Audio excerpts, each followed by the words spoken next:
The title, the message, Thy Kingdom Come. That's why I wanted that psalm. And I went to, Russell told me that sometime back they decided to put the Lord's Prayer back at the end of the service. Now, you know, I don't know if you guys remember, didn't do that every service. It kind of switched back and forth with Mizpah benediction, but a lot of times it was the Lord's Prayer, which is appropriate for sure. But I want to point out a couple of things, and I would encourage you that when we do the Lord's Prayer, that we indeed make it a prayer and not a recitation. You know, Dave, yeah, you mentioned Reverend McGackey right here at the top of my page, Reverend McGackey. Okay, you know, and this is a story with him. My Uncle Jim, whom many of you know, was the president of the Maryland Virginia Conference on a couple different occasions. And one time, at the close of a session of the eldership, which they called it right back then, the eldership meetings, Uncle Jim from the podium looked at Reverend McGackey and said, "Brother McGackey, so would you say a prayer for us in closing?" And Reverend McGackey looked at him and said, "No, but I'll pray a prayer." You know, and sometimes with the Lord's Prayer, we end up just saying it rather than praying it. Back in 2001, the Maryland Virginia Conference merged with the East Penn Conference to what we have now is the Eastern Regional Conference, which has been going on now for 25 years. And at the very first conference that I attended of the joint, okay, they had a speaker that was talking about worship. And he was saying about how we can make our worship more worshipful. And he chose the Lord's Prayer as an example. He said, "Here, what I want you to do." He said, when you get to the end, when you say the words kingdom and power and glory, I want you to punch those words, okay? So it will be, "For thine is the kingdom and the power and the glory forever." So had everybody do it. I mean, it sounded really cool. So at the end, once you think about that and punch those three words, the kingdom and the power and the glory, and see if you get the same feeling. Probably not the same that I got with 300 people doing it, but with 25, hey, let's see what happens when we get there to the end, okay? Now,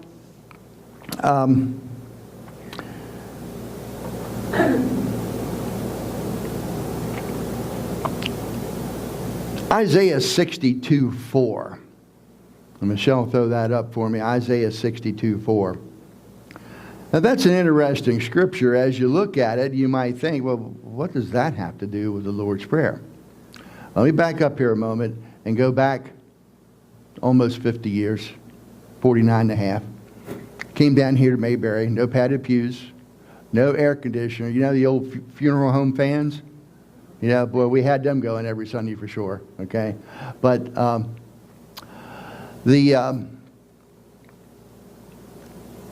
there was about, I think it was 17 people here that morning, you know.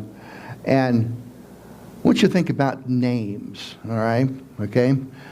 Names of people, all right? That day among those 17 people, okay, we had 2 Korahs, okay? Not a lot of Korahs around anymore, okay? If you ever saw the movie Music and Lyrics, if you like music, if you like the characters that play, it was a great movie. I really liked it. But Korah Corman was a seductive rock singer in that movie. Okay, let's go to something you may be more familiar with: the Waltons. Corbeth, right? Okay, all right. Now tell me how many other Korahs you know. Not many. All right. Now we did have a Hannah here. Now Hannah kind of went away, but it's come back. All right.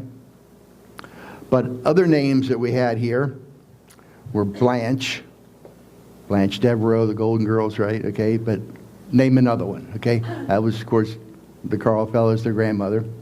We had a Mamie, other than President Eisenhower's wife. Tell me how many Mamies you know. Okay. And we had a Rosella. Know any Rosellas? Okay. So, interesting, among 17 people, we had these names that were given, and that just not used anymore. But there's a name here in the scripture, I guess it is. Yeah, okay. Beulah. Okay? Now, okay, well, I knew two. Okay, when I was at the Edgewood Church of God as a teenager, there were two Beulahs, a Beulah Mosser and a Beulah Martin. All right? Now, okay, all right. A couple of them around, okay, but not many, okay? Okay, how many of you were going to have a daughter right now, you would pick Beulah for the name, right? Okay, not many. So anyway, the point there is that the funny part of the story is that many of you know Joe Burdett from the Edgewood Church of God, who passed, Rhonda's cousin, passed away a couple years ago. But he was a youngster at church growing up, okay, at the Edgewood Church of God. And Beulah Mosser was more of a petite lady, okay?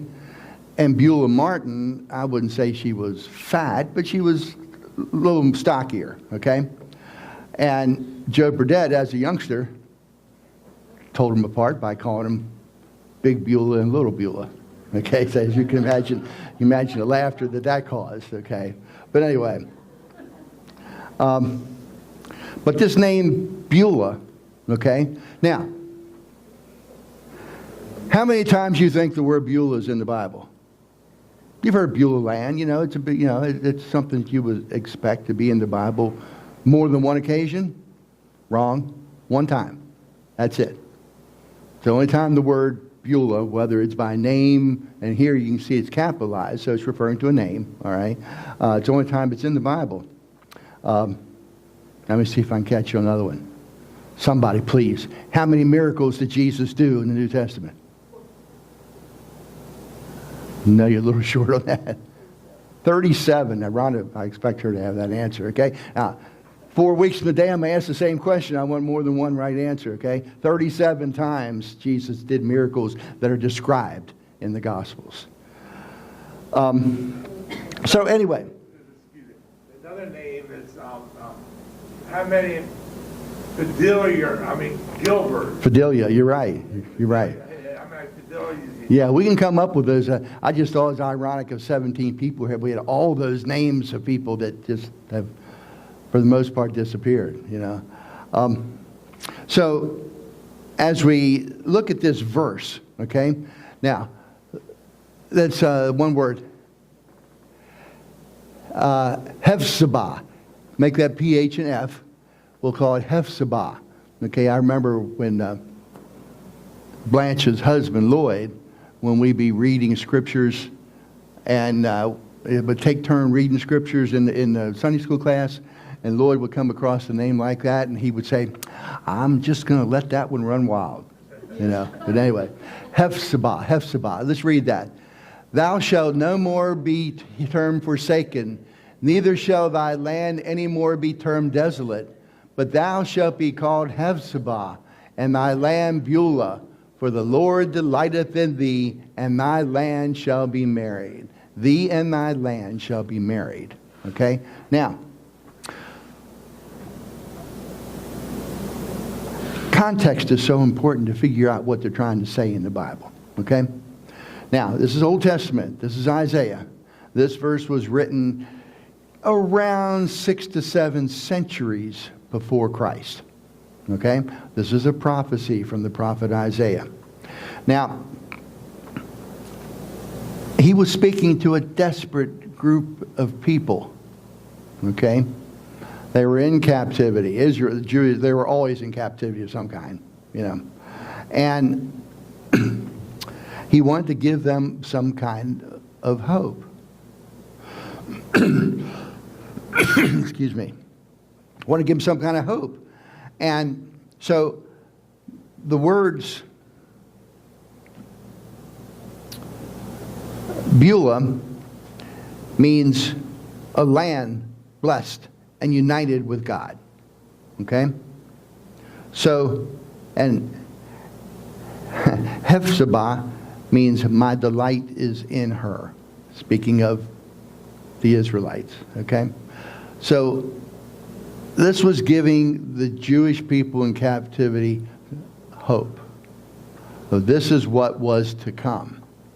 Now, unfortunately, has anybody followed or watched The Chosen? We're going downstairs. What's that? Are you doing that? Well, good. Yeah, Sunday school. Okay. What year are you on? What? Just finished we're finishing season 4, episode 8. Oh, okay.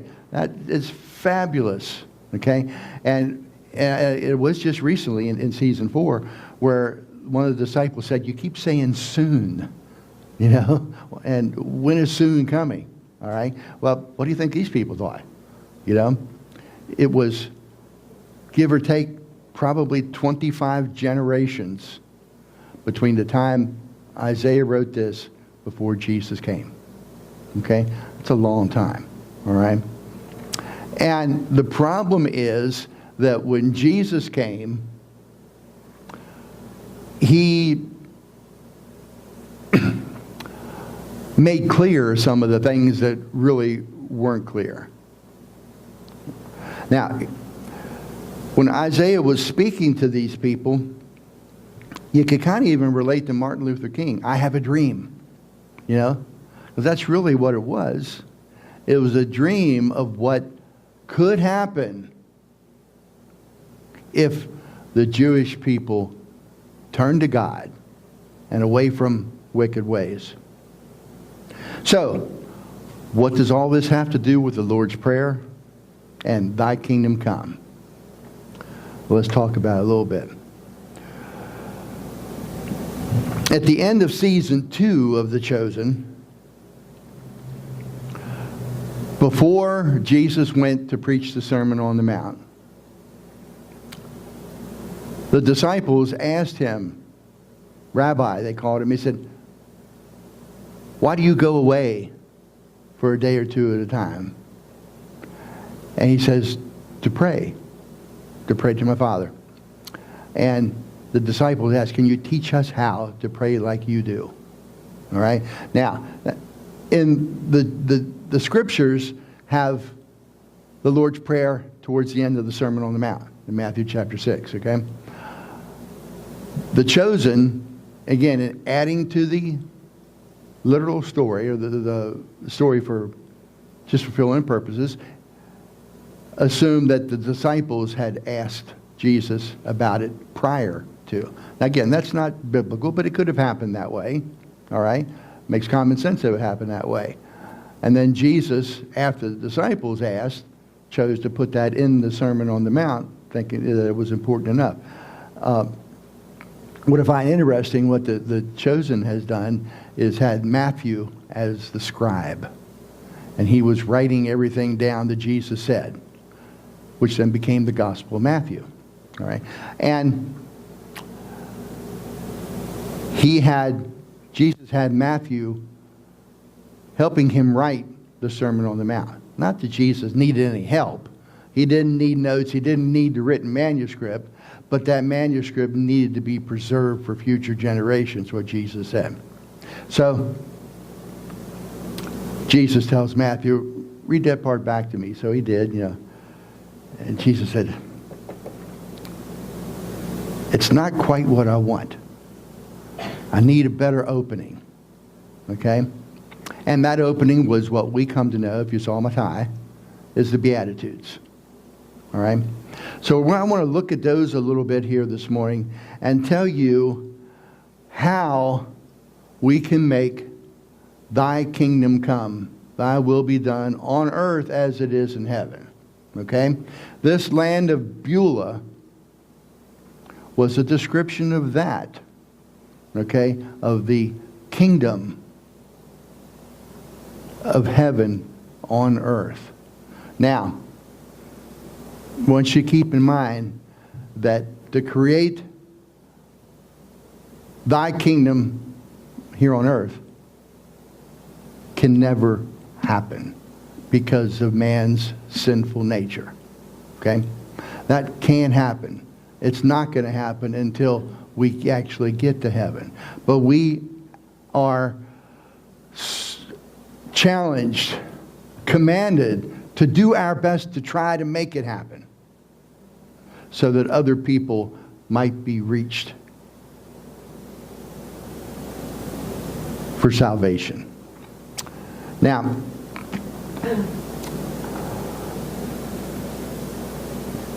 "25 generations had waited." And I'm sure when Jesus came and did not provide what they were looking for, some were disappointed. Okay? Where's your army? You know, how are you going to overthrow Rome? That wasn't his intent. Okay? But as we look at these verses that Jesus opened the Sermon on the Mount with, we can see what it is that we can do to make thy kingdom come. We've got to try. It's called putting legs on your prayers. This is the Lord's Prayer. And we can put legs on that by doing some of the things that he said in the Sermon on the Mount, which included, of course, the Lord's Prayer. Now,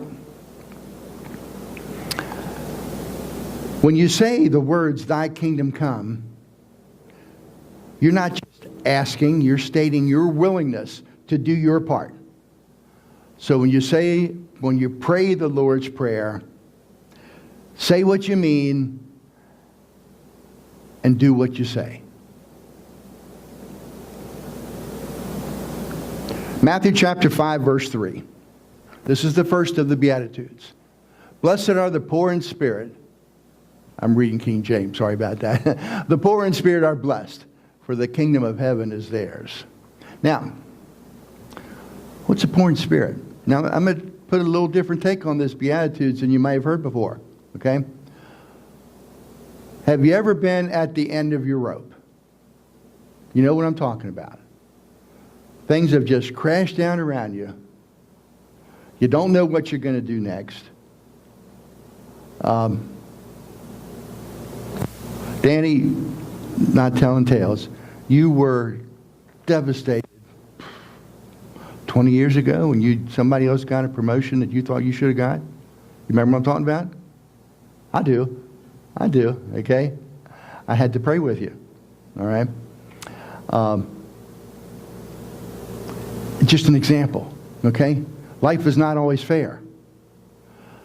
But when you are at the end of your rope, when you're poor in spirit, how you react to that has a tremendous impact on bringing thy kingdom to earth.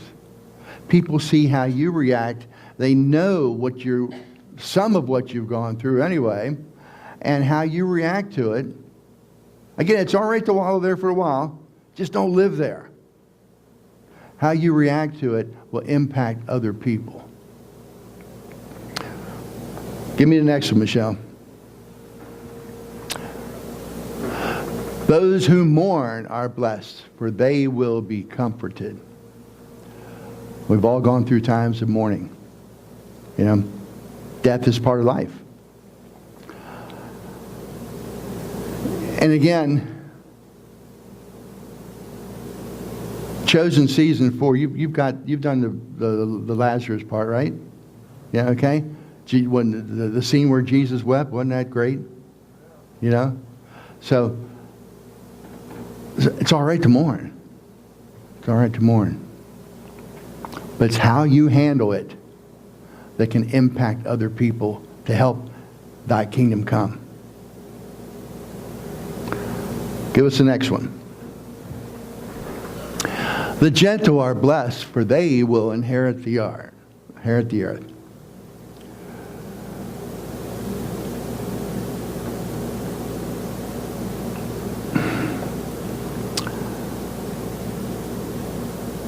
The gentle. Put others first. Everybody wants me. Get yours first, and the others can take care of themselves.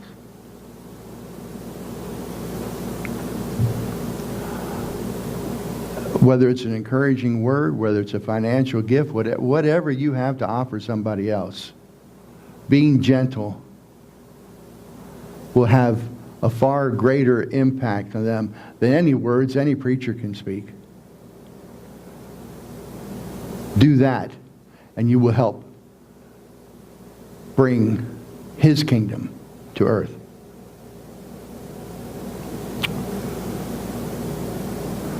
Verse 7.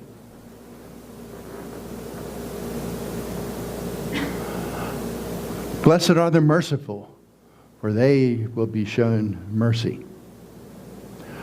Show people that you care, that you have mercy. And trust me, not everybody deserves it. But everybody should have access to it. If we are a Christian, then we can offer an encouraging word. An encouraging word, a note, a letter. Debbie, Dave, Dan, your mother was so good at that. Okay? And she would handwrite the notes to put them in the mail. All right? Man, all we got to do is send a text or an email. You know? It's so simple to offer or pick up the phone. It's so easy to offer an encouraging word. And trust me, you may not get the response that you thought you would have got by offering an encouraging word. Most time you will. Okay? But the fact that you did it, I never forget David going to Mrs. Lawyer, that was one of the chorus, her funeral in a snowstorm, or the viewing.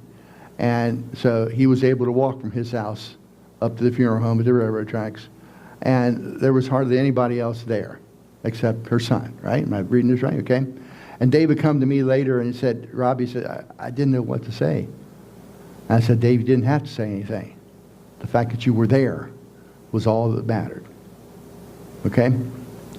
Just that simple task. It's so easy. It's so easy to show mercy. 5:8. Blessed are the pure in heart, for they will see God.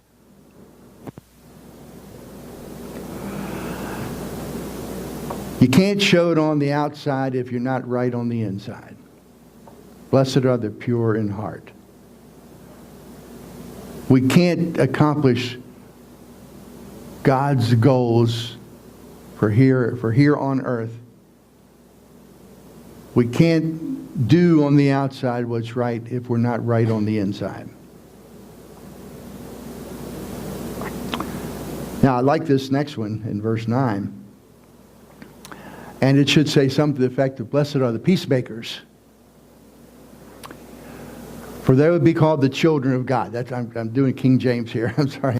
But I saw an episode of The Waltons one time. Not The Waltons. Little House on the Prairie. Okay?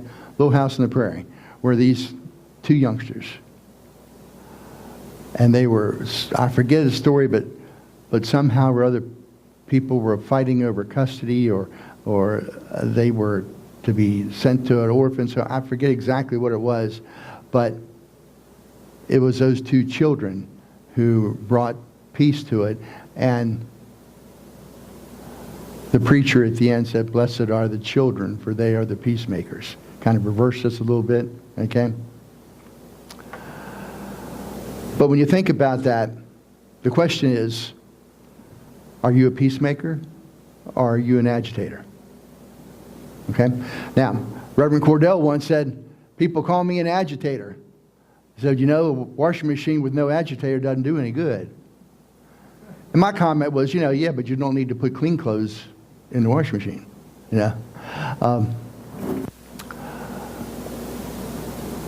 I guess there's a time and a place for an agitator, but given the choice, I'd rather be a peacemaker.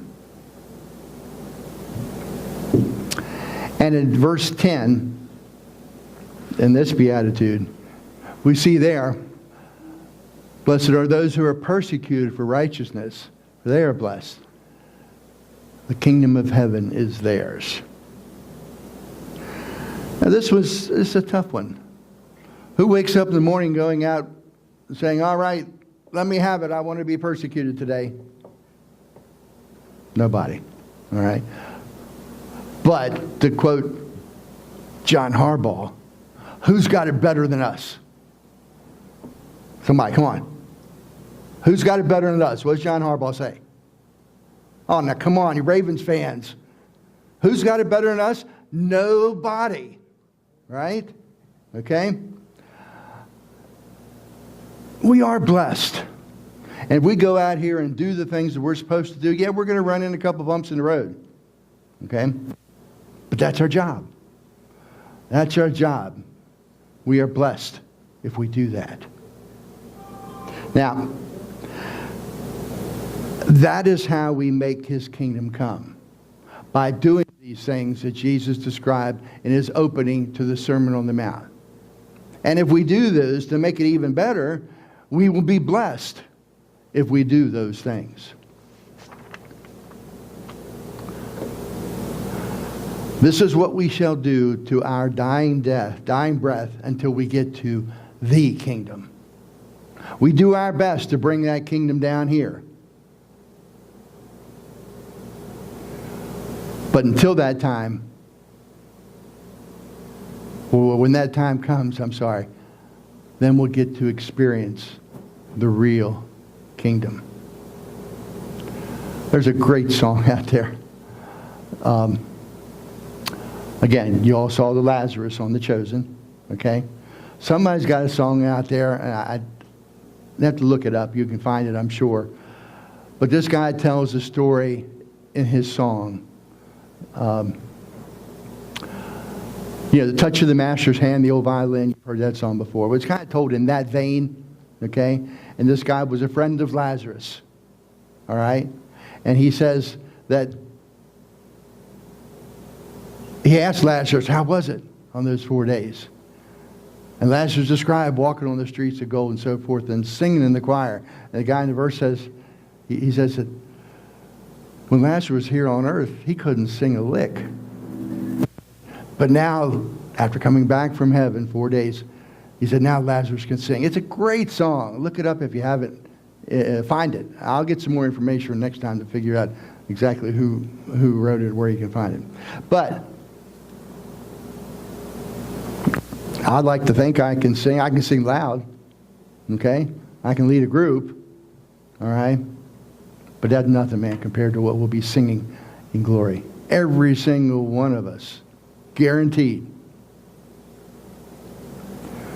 A fellow by the name of Squire Parsons wrote a song in 1977 called Sweet Beulah Land. And it takes that Isaiah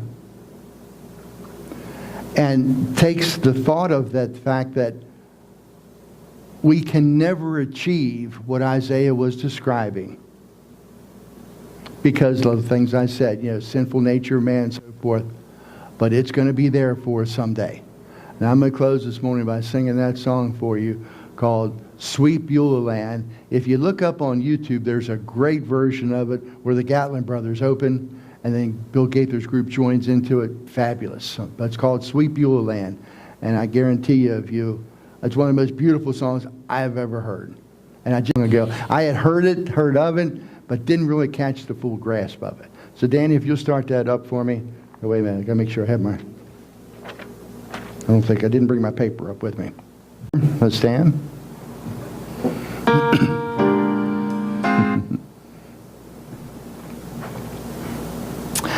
Our Father, which art in heaven, hallowed be thy name.